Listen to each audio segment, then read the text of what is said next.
¿Qué tal, Alfredo? Buenos días, ¿cómo te va? Muy bien, Estefi, buen día, buenos días a todos. La protección del ambiente para el futuro de la raza humana ha devenido una gran causa mundial.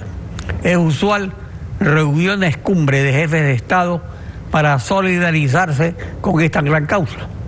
Pero la agresión contra el ambiente paradójicamente se produce por decisiones de esos gobiernos, movidos por la codicia del dinero fácil del extractivismo. Una consulta popular sobre minería de cielo abierto en fuentes de agua es necesaria para definir el futuro del Ecuador y sus habitantes. Andrés Icaza, vicepresidente de la Cámara de Minería. Buen día, bienvenido a Contacto Directo. Buenos días, Alfredo, gracias por la gentil invitación y un buen día a nuestros televidentes. La minería responsable ha encontrado alguna fórmula o alguna forma de evitar el daño ambiental, o solamente se puede hablar de aliviar ese daño. Sin lugar a dudas existen fórmulas para eso, estimado Alfredo. Principalmente el hecho de que daño ambiental significa causar un impacto que posteriormente no es remediado. En cambio, un impacto ambiental que está previsto en el permiso ambiental significa que yo voy a modificar en algo las condiciones originales, pero luego tengo un plan para regresar eso a la circunstancia lo más parecida a lo original. Entonces sí, y creo que vale la pena hacer esta pequeña distinción para nuestros televidentes, estimado Alfredo, entre lo que es un impacto y lo que es un daño ambiental. Y respecto al impacto, pues sería de necios, Alfredo, decir que minería no es una industria que causa impactos. Sin embargo, los impactos, con el avance sobre todo de la tecnología y con el avance de los principios que tiene la industria minera, cada vez se reduce más. A ratos, por ejemplo, nos quieren vender esta idea de que minería es una industria incompatible con el agua, cuando las estadísticas internacionales dicen que minería es una de las industrias que menos agua consume para fines industriales. Chile es un ejemplo de país minero. Su economía depende del cobre, tanto como el Ecuador depende del petróleo, pero solo ha desarrollado con éxito la minería en zonas desérticas y ha tratado recientemente en fuentes de agua en el Aconcagua con la mina de oro, plata y cobre de Pascualama, pero ha ordenado su cierre luego de una gran inversión, porque Barrick Gold, empresa minera canadiense que aplica estándares de minería responsables, no ha encontrado un método de no contaminar las aguas que riegan los cultivos y beben sus habitantes. En el Ecuador, las empresas mineras han presentado planes de explotación que ha aprobado el gobierno. Sí, claro, existen, como usted conoce, Alfredo, y seguramente como nuestros televidentes conocen, existe actualmente un proyecto de explotación a gran escala, que es el proyecto Mirador, que se encuentra en la provincia de Zamora Chinchipe, y existe otro proyecto en la misma provincia que está terminando la fase de construcción y que está previsto su inicio de producción en el último trimestre del 2019. En ambos casos, los planes de explotación van de la mano del contrato suscrito con el Estado ecuatoriano, además de las licencias ambientales que incluyen el plan de manejo de los impactos ambientales que ha sido debidamente aprobado por el Ministerio del Ambiente. Y en relación hacia su inquietud en comparación con Chile, estimado Alfredo, viene el tema también de que la autoridad del agua tiene que dar un permiso de uso y beneficio de aguas. Esto tiene dos efectos. El primero es que la autoridad del agua certifica que no existe afectaciones al acceso humano al agua, y por otro lado que el caudal que se confiere para uso industrial con fines de minería es un caudal que no afecta al ser humano y que además tiene que ser agua recirculada y tratada, y en el caso de que regresare a las vertientes naturales, previamente tiene que ser tratada para que no cause problemas ambientales. En Chile se aplica el método de observación de que la calidad del agua pura está 45 kilómetros arriba de la explotación minera, y que si esta agua se mantiene en condiciones de potabilización 35 kilómetros abajo, el proyecto es viable. En Chile esto no ha ocurrido, en el Ecuador ocurrirá. Los estudios que hay en el Ecuador demuestran eso. Pues Ecuador no tiene una norma desarrollada como la de Chile en generar una distancia mínima, pero el principio es exactamente el mismo en la Ley de Recursos Hídricos, estimado Alfredo. Es decir, yo tomo agua, es mi obligación usar el agua y es mi obligación recircular y tratar la mayor cantidad de agua posible para que primero deje de tomar cada vez tanta agua y segundo, en caso de que haya una descarga, como ya lo dijimos previamente, la obligación legal dice que el agua tiene que devolverse en igual o mejor condición de aquella que consta en la vertiente natural. Entonces creemos que esto no solo que va a ocurrir, como usted pregunta, en futuro, sino que ya está ocurriendo con los proyectos que están en operación, tanto en construcción cuanto ya en explotación minera.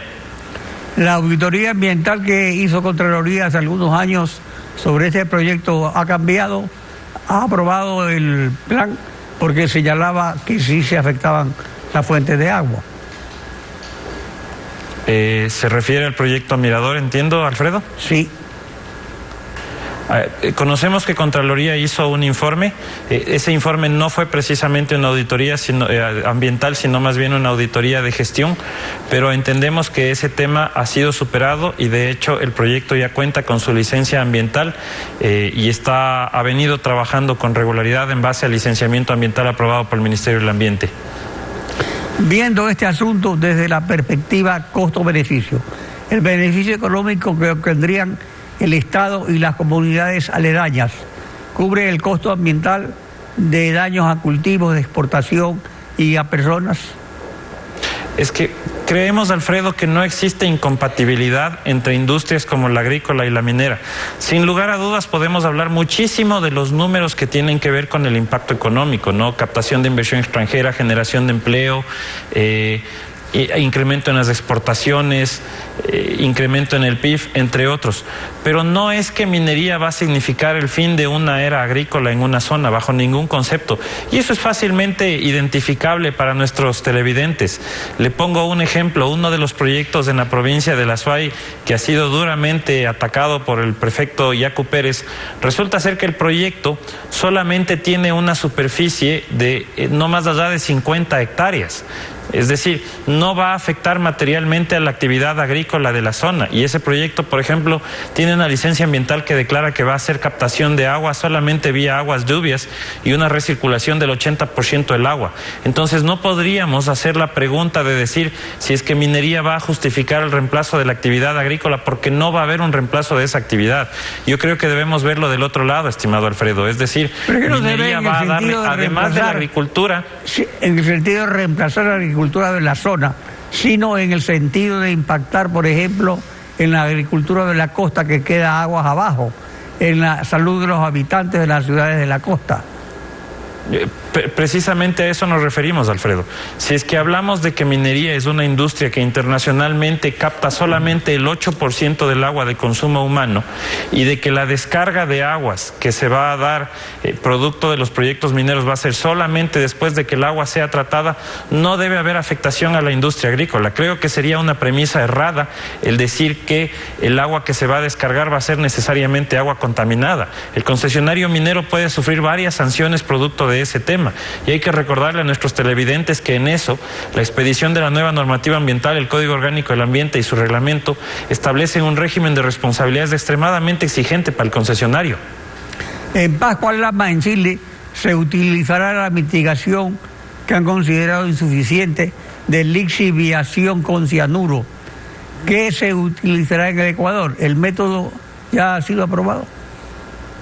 A ver, en Pascualama, primero el proyecto no cuenta en este momento con las autorizaciones para continuar adelante y creo que ese mensaje también debe llegar claramente. No es que un proyecto tenga o no tenga los permisos, va a seguir adelante.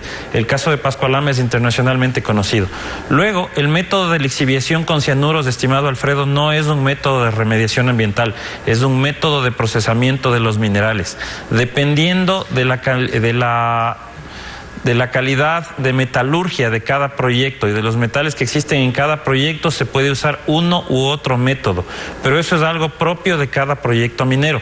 No significa que en Ecuador se vaya a usar siempre o no se vaya a usar nunca ese tipo de procesamiento de minerales. Eso depende de cada proyecto y además del interés que cada operador minero tiene, porque regularmente usted utiliza ese método cuando desea sacar minerales ya procesados y finos, es decir, listos para comercializar.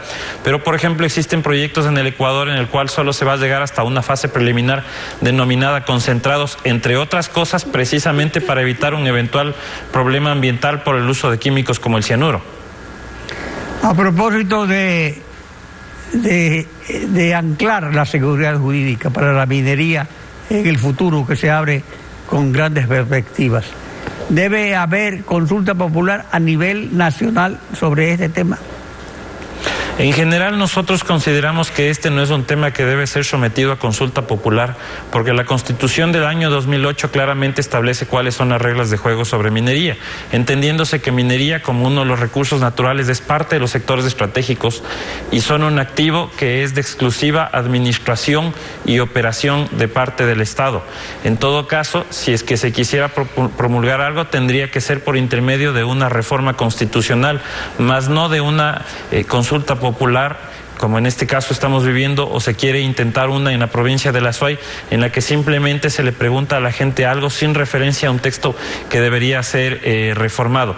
Pero en general creemos que este tema tiene que ser tratado de la forma en que tiene que ser tratado, que es intermedio de los textos normativos, y particularmente si es que se pretende modificar el régimen legal de minería, esto tiene que ser vía reforma constitucional, Alfredo. Pero la consulta popular consulta la voluntad del soberano, o sea que esa tesis suya le estaría limitando a que sobre minería no se puede hacer consultas. No estamos diciendo que nos oponemos a la consulta popular y bajo ningún concepto nos oponemos a un mecanismo de participación ciudadana. A lo que vamos es que la esencia de la consulta popular es preguntarle a la gente sobre una reforma normativa, sobre un cambio institucional, y eso es lo que en este momento no está pasando. Porque lo que se le está preguntando a la gente, se debería definir exactamente cuál es la materia de la consulta y también de que sea a nivel nacional, para evitar esto de la parroquialización, digamos, del problema. Usted ha sido asertivo en la segunda parte de la pregunta, estimado Alfredo. El otro tema es que minería es un tema de interés nacional y consecuentemente tiene que ser tratado como tal. No puede funciones que son del Estado central por intermedio de una consulta popular quedar en manos de la prefectura o del cantón. Entonces, en ese sentido, nosotros consideramos que esto tiene que ser tratado con el interés nacional y para eso el llamado es del Estado central, ¿no? Evidentemente. Andrés Icaza, vicepresidente de Cámara de Minería, gracias por acompañarnos en Contacto Directo este fin.